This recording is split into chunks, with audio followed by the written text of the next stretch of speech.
कभी सोचा है क्या कि अगर एस बड़ा हो जाता और एक एडल्ट बन जाता तो उसका पहला प्यार कौन होता? मुझे लगता है हमें इसका जवाब मिल सकता है, क्योंकि आज के इस वीडियो में हम एस के सभी फीमेल साथियों को रैंक करने वाले हैं उनके कैरेक्टर के हिसाब से। बेसिकली कौन सी पोकी गर्ल सबसे ज्यादा चांस रखती है एस के साथ रिलेशनशिप बनाने का। मैं ये वीडियो इसलिए बनाना चाहता था क्योंकि कुछ टाइम पहले पोकेमॉन होराइजन ने हमें एक ऐसी चीज दिखाई जो पहले कभी नहीं दिखाई गई। एपिसोड के बीच टाइम जंप, लियो, रॉय और बाकी सब कैरेक्टर एक साल बड़े हो गए, क्योंकि इससे पहले एजिंग का एक ही सिग्नल मिला था जब सन एंड मून से जर्नी तक कोही का बेबी बॉर्न हुआ था। अब इसका इस वीडियो से क्या लेना देना? अगर पोकेमॉन अब कैरेक्टर को एज कर रहा है तो फिर उनका मेन हीरो एस के साथ भी ये क्यों नहीं होगा? अगर एस होराइजन या फ्यूचर में लौटता है तो क्या तुम्हें लगता है वो अभी भी 10 साल का ही होगा? मुझे नहीं लगता, जब तक हो वाली थ्योरी सच नहीं हो जाए जिसमें एस हमेशा 10 साल का ही रहेगा, पर इसका चांस बहुत लो है। मुझे लगता है जब एस वापस आएगा तो एटलीस्ट 15 साल का होगा, शायद उससे ज्यादा।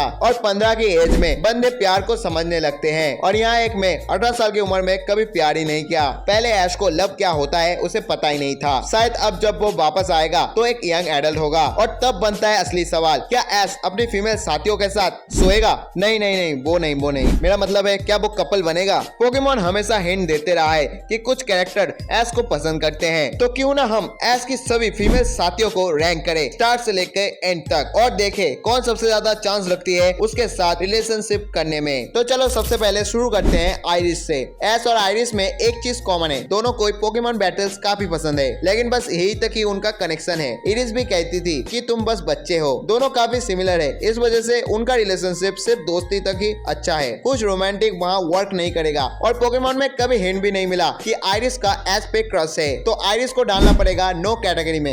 अगला नाम है बियांका का फ्रॉम मूवी पोकेमॉन हीरोज। अब यहाँ थोड़ा ट्विस्ट है, क्योंकि कुछ लोग कहते हैं कि बियांका एक्चुअली लैटियस थी, मतलब इस लिस्ट में हमने एक पोकेमॉन को भी इंक्लूड कर लिया। मुझे पोकेमॉन और ह्यूमन रिलेशनशिप पसंद नहीं, लेकिन मूवी में थोड़ा रोमांस का हिंट दिया गया था, इसलिए मेंशन करना जरूरी है। बट बेली तुम्हारे लिए सॉरी, क्योंकि तुम ऐश के पोकेमॉन हो, इसलिए तुम्हें इस लिस्ट में मैंने ऐड नहीं किया। मूवी के एंड में ऐश को एक किस मिलता है उसके गाल पे, लेकिन यहाँ पर एक कंफ्यूजन है कि वो किस बियांका ने दिया था या लैटियस ने। मुझे लगता है लैटियस ने किया होगा, क्योंकि बियांका ने ऐश के लिए कभी रोमांटिक फीलिंग नहीं दिखाई। तो चाहे बियांका हो या लैटियस, ये दोनों ऐश के लिए नो कैटेगरी में आते हैं, क्योंकि ये रिलेशनशिप कभी रियल नहीं हो सकती। उसके बाद आती है मेलोडी, जो पोकेमॉन दी मूवी 2000 में आई थी। उसने ऐश को वेलकम करते हुए गाल पे किस किया था, लेकिन वो एक ट्रेडिशन था, कोई रोमांटिक चीज नहीं। और मूवी में बाद में कुछ रोमांटिक वाइब्स उनके बीच में नहीं थी, तो मेलोडी भी नो कैटेगरी में जाती है। फिर आती है जिज़ेल, जो ऐश की लाइफ का पहला क्रश था।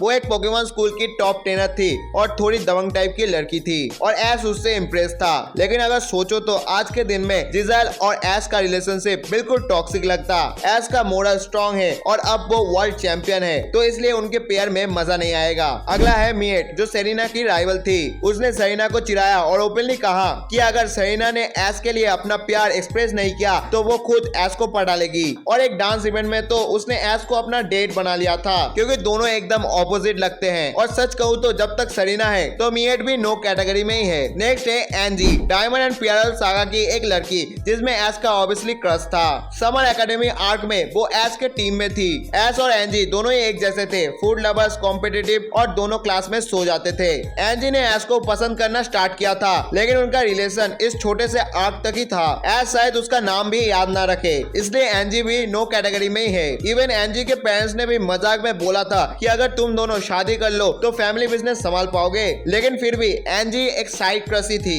नेक्स्ट है खोई, पोकेमॉन जर्नी की फीमेल लीड, इसलिए उसके और ऐश के बीच कभी रोमांटिक हिंट ही नहीं मिला। शायद वो अपनी फीलिंग को एक्सप्रेस ही नहीं करती हो, पर पोकेमॉन ने कभी दिखाया ही नहीं, और इसलिए कोई का चांस ऐश के साथ बहुत लो है, इसका मतलब नो।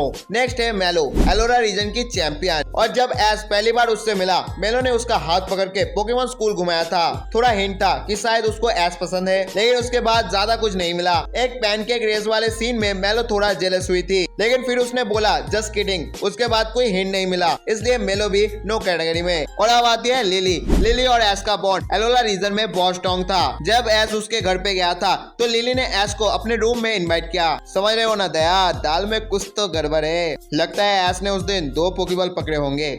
जो एक बड़ा अनयूजुअल मोमेंट था। उसने ऐश को हक भी किया था जब वो अपनी ट्रॉमेटिक फियर को ओवरकम कर रही थी। ऐश ही वो इंसान था जिसने लिली को करेज दिया था और वो उसे बहुत एडमायर करती थी, लेकिन फिर भी उनके बीच ज्यादा रोमांटिक हिंट्स नहीं दिखाया गया। अब साला मुझे लगता है ऐश में ही कुछ गड़बड़ है, साला लगता है गे है। क्योंकि तुम ही सोचो, इतने सुंदर सुंदर लड़की होने के बावजूद किसे प्यार नहीं होगा। और अब आती है डॉन। ये थोड़ा कंट्रोवर्शियल है। ऐश और डॉन का बहुत स्ट्रॉन्ग बॉन्ड था, दोनों एक दूसरे को सपोर्ट करते थे और उनका केमिस्ट्री फैंस को बहुत पसंद आया। और डॉन के साथ ऐश की एकदम परफेक्ट फ्रेंडशिप थी। उनके बीच एक दूसरे के लिए रिस्पेक्ट और अंडरस्टैंडिंग बहुत ज्यादा थी, लेकिन ऑफिशियली उनके बीच कभी रोमांस नहीं दिखाया गया। फिर भी डॉन ही वो लड़की थी जो फैंस के अकॉर्डिंग ऐश के साथ बेस्ट मैच लगती है, इसलिए डॉन मोस्ट कॉम्पेटेबल वाली लिस्ट में टॉप पे है। नेक्स्ट है मे और ऐश का बॉन्ड थोड़ा अलग था। ऐश ने मे को मेंटर जैसा ट्रीट किया क्योंकि मे जर्नी के स्टार्ट में बिल्कुल न्यू थी। ऐश ने उसे बहुत गाइड किया और उनके बीच रिस्पेक्ट बना, लेकिन रिलेशनशिप को रोमांटिक डायरेक्शन में कभी पुश नहीं किया गया।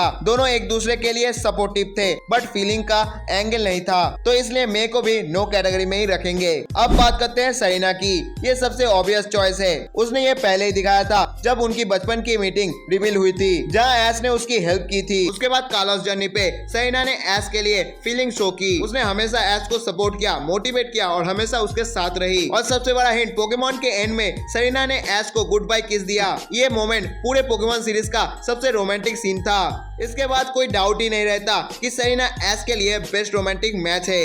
और आखिर में आती है मिस्ट्री। ऐश और मिस्ट्री का रिलेशनशिप पूरे फ्रेंचाइजी का सबसे आइकॉनिक है। मिस्ट्री पहले दिन से ऐश के साथ थी और उनके बीच हमेशा एक लव हेट का केमिस्ट्री रहा। दोनों एक दूसरे से आर्ग्यू करते थे, टीज करते थे, लेकिन अंदर से एक दूसरे की बहुत परवाह भी करते थे। और मिस्ट्री के हिंट्स भी सबसे क्लियर थे, जैसे उसका जेलस होना जब कोई और लड़की ऐश में इंटरेस्ट दिखाती थी। और फैंस काफी टाइम से चाहते आए हैं मिस्ट्री और ऐश का पेयरिंग, तो मिस्ट्री को हाई कॉम्पेटिबल कैटेगरी में डालना सही होगा। तो अब जब रैंकिंग फाइनल होती है, सबसे ऊपर है सरीना, क्योंकि उसने ऑफिशियली अपना फीलिंग दिखाया और किस भी किया। उसके बाद मिस्ट्री, जिसका ऐश के साथ बॉन्ड आइकॉनिक और लॉन्ग लास्टिंग था। डॉन को भी हाई रैंक मिलता है क्योंकि उसका ऐश के साथ म्यूचुअल रिस्पेक्ट और केमिस्ट्री बहुत स्ट्रॉन्ग था। बाकी सारी गर्ल्स को ज्यादा रोमांटिक हिंट्स नहीं दिया गया, लेकिन अगर फ्यूचर में पोकेमॉन कभी ऐश को एडल्ट दिखाता है और उसकी लव लाइफ एक्सप्लोर करता है, तो फैंस के लिए सबसे ऑब्वियस चॉइस हमेशा सरीना ही होगी। लेकिन अगर तुम ऐश होते तो तुम किससे प्यार करते, कमेंट में जरूर बताना। और अगर मैं होता तो मैं सबसे ही प्यार करता, क्योंकि मैं किसी का दिल तोड़ नहीं सकता। तो दोस्तों यही थी आज की वीडियो पसंद आया हो तो लाइक कर दो और चैनल को सब्सक्राइब भी कर लो, क्योंकि हम ऐसे वीडियो लाते रहते हैं। और thank you so much guys 1K subscribers के लिए। और थैंक यू सो मच राज भैया AKA टोनजिला, क्योंकि अगर आप नहीं होते तो मैं आज 1K कंप्लीट नहीं कर पाता, क्योंकि मैंने कब का गिव अप कर दिया था। पर आपकी मोटिवेशन और डांट की वजह से मैं आज इस पोजीशन में पहुंचा हूं, इसलिए थैंक यू सो मच राज भैया AKA टोनजिला। और गाइस मिलते हैं नेक्स्ट संडे।